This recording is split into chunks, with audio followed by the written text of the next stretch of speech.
Hola, buenos días. Voy a dejar la siguiente cápsula grabada que corresponde a la materia nueva, que es número de Reynolds, flujo laminar, flujo turbulento y pérdidas de energía debido a la fricción.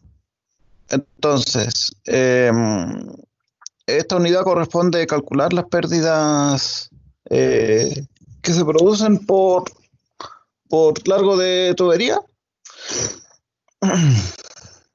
o las pérdidas debido a la fricción.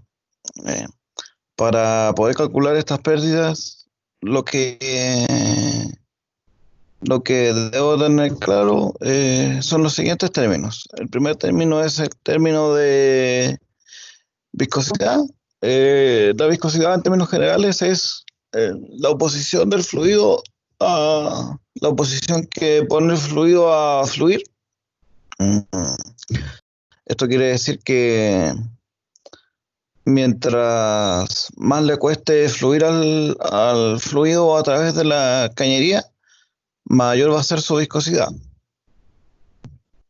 Hay dos tipos de viscosidades. La viscosidad dinámica viene dada en pascales por segundo, como se ve ahí. Se denomina con la letra griega eta, que es la N, que es un poquito más larga, y su unidad de medida en el sistema internacional es el pascal por segundo.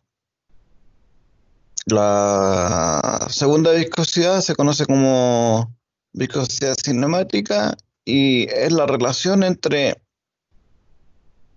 la viscosidad dinámica y la densidad de fluido. Su unidad de medida en el sistema internacional es el metro cuadrado partido por segundo. Por lo tanto, cuando hay una problemática, se da una de las dos viscosidades. Entonces voy a tener la viscosidad dinámica, que es una unidad de medida, es el pascal por segundo, y también en el sistema CGS se conoce como POIS. Y un POIS es 0,1 pascales por segundo. Y la viscosidad cinemática, voy a tener que su unidad de medida es el metro cuadrado partido por segundo. Vuelvo a decir, es la relación entre la viscosidad dinámica y la densidad de fluido. Y en el sistema CGS se conoce como Stoke. Un Stoke son 1 por 10 elevado a menos 4 metros cuadrados partidos por segundo. Eh, Digo esto porque en algunos ejercicios salen esas unidades, sale expresada en Poise y expresada en Stoke. Entonces hay que hacer las conversiones a pascales por segundo o a metros cuadrados partidos por segundo. El, el otro término que es importante, una vez que tengo claras las viscosidades, es el flujo laminar y el flujo turbulento. El flujo laminar, las capas de fluido fluyen, por así decirlo, una sobre otra, sin provocar turbulencia. Por lo tanto, ahí se hace un experimento de un chorro de tinta que lo que me permite es que cuando el flujo es laminar, eh, el chorro de tinta se mantiene homogéneo. En cambio, cuando el flujo es turbulento, la tinta provoca turbulencia y no se mantiene homogénea circulando por la cañería. Pero cuando yo no tengo la posibilidad la mayoría de las veces no tengo la posibilidad de ver cómo se comporta el fluido.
Ya, ahora continuo.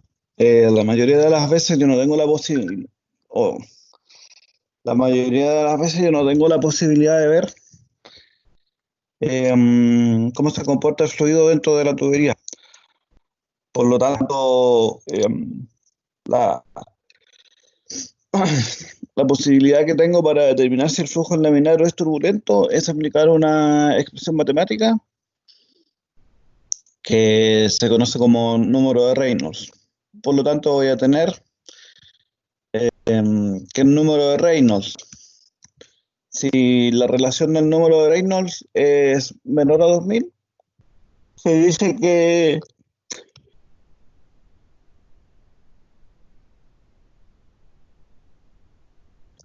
que el flujo es laminar, y si la relación del número de Reynolds es mayor a 4000, se dice que el flujo laminar es turbulento.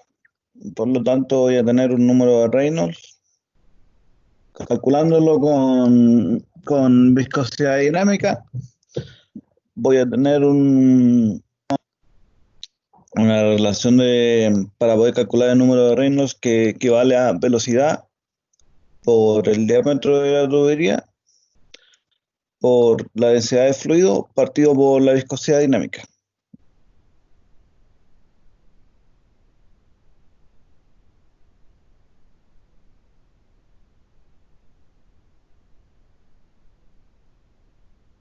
Y si tengo la viscosidad cinemática, voy a tener una relación del número de Reynolds que equivale a la velocidad por el diámetro de la tubería partido por la viscosidad cinemática. La velocidad en metro partido por segundo, el diámetro es en metros y la densidad de fluido es en kilogramos partido por metro cúbico.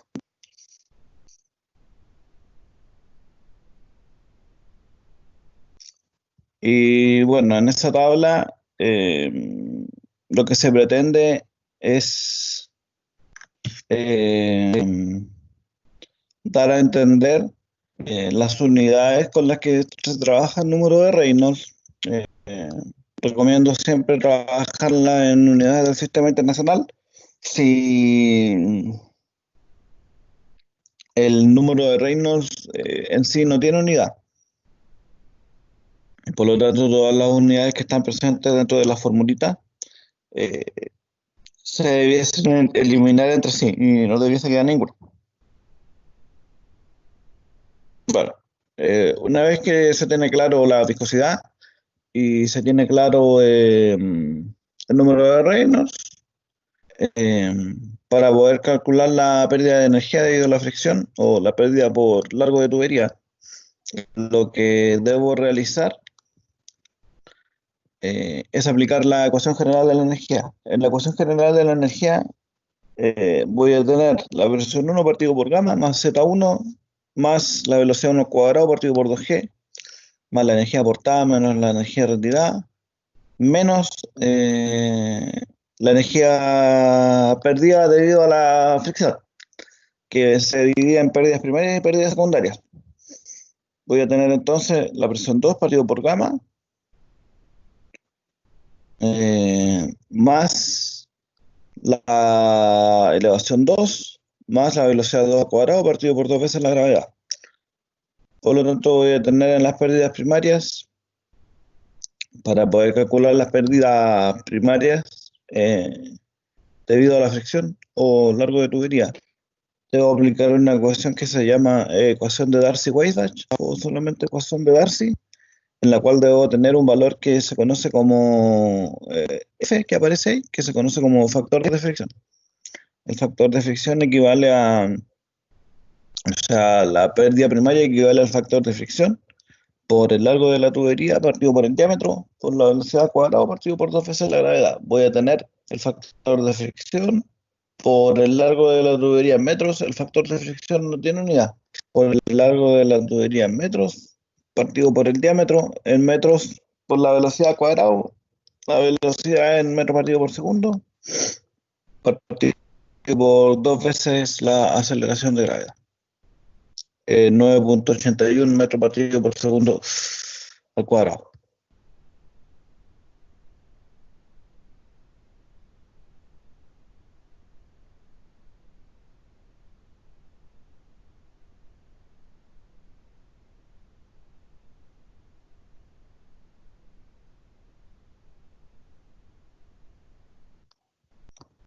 Entonces, una vez que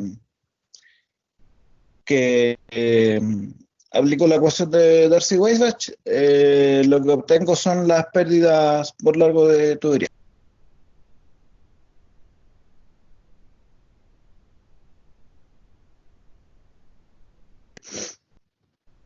Lo que debo encontrar es el factor de fricción, y el factor de fricción depende de si el flujo es laminar o flujo turbulento.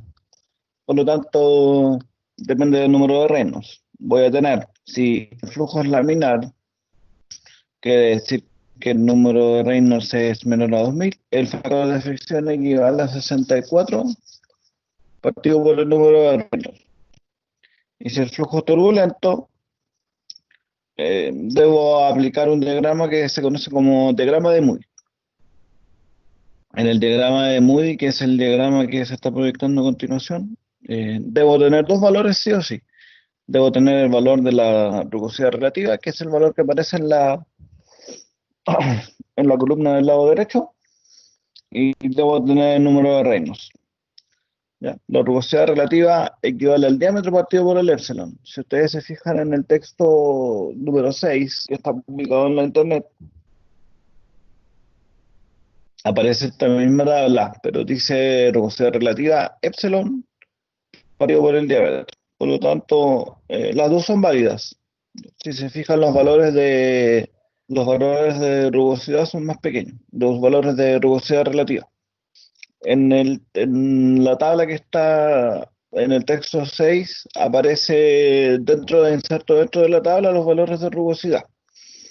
Por lo tanto, para obtener rugosidad relativa tengo que tener el diámetro de la tubería partido por la rugosidad. La rugosidad se conoce con la letrita E o epsilon, en realidad es la letra griega epsilon.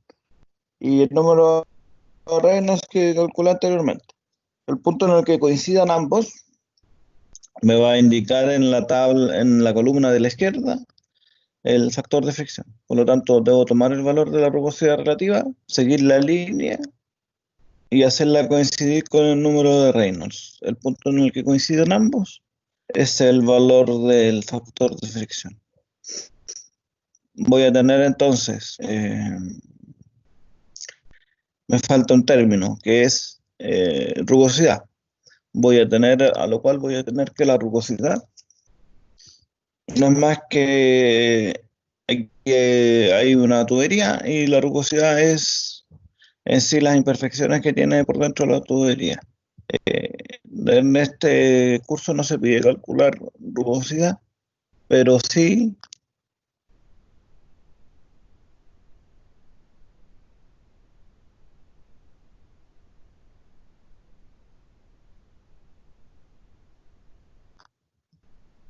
en este curso no se pide calcular rugosidad, pero la rugosidad viene dada por tabla. Por lo tanto, en la diapositiva siguiente están dadas las tablas de rugosidad. Por ejemplo, el vidrio no tiene rugosidad. El plástico tiene una rugosidad de 3.0 por 10 elevado a menos 7. El cobre, una rugosidad de 1.5 por 10 elevado a menos 6. El acero comercial, 4.6 por 10 elevado a menos 5. Y así sucesivamente. Eh, Eso, lo último que debo hacer, una vez que tengo la rugosidad relativa y el número de Reynolds, calculo cuál es el factor de fricción mediante la tabla y lo reemplazo en la ecuación de Darcy-Weisbach. Y con eso voy a poder obtener las pérdidas por largo de tubería. Si ocupo unidades del sistema internacional, me va a dar que la pérdida por largo de tubería es en metros. Resumiendo, debo tener claro entonces la viscosidad, si estoy trabajando con viscosidad dinámica o viscosidad cinemática. Si mi flujo es laminar o es turbulento, lo debo calcular. Siempre el número de Reynolds equivale a velocidad por diámetro partido por velocidad por diámetro por densidad partido por viscosidad. Si trabajo con viscosidad dinámica. Si trabajo con viscosidad cinemática, voy a tener velocidad por diámetro partido por viscosidad cinemática. El número de Reynolds no tiene unidad. Si es menor a 2000, el flujo es laminar. Si es mayor a 4000, el flujo es turbulento. Si está entre 2000 y 4000, no sé cuál es el flujo. No sé qué tipo de fluido es. Si es laminar o turbulento. Y en ese caso lo que se hace es variar el tamaño de la tubería para dejar el flujo laminar o dejarlo turbulento. Voy a tener entonces, una vez que tengo claro si el flujo laminar es turbulento, o tengo que aplicar la ecuación de Darcy-Weisbach. Si el flujo es laminar, el factor de fricción es 64 partido por el número de Reynolds. El flujo es turbulento, debo aplicar diagrama de Moody. Si aplico diagrama de Moody, debo tener claro debo tener clara la rugosidad, que es el diámetro partido por el epsilon, siendo epsilon la rugosidad de la tubería. Y aquí la rugosidad está exagerada, pero está por tabla solamente. Eh, Eso. Cualquier cosa me dejan un mensaje por el chat de Teams y se los contesto a la brevedad. Que estén muy bien, cuídense.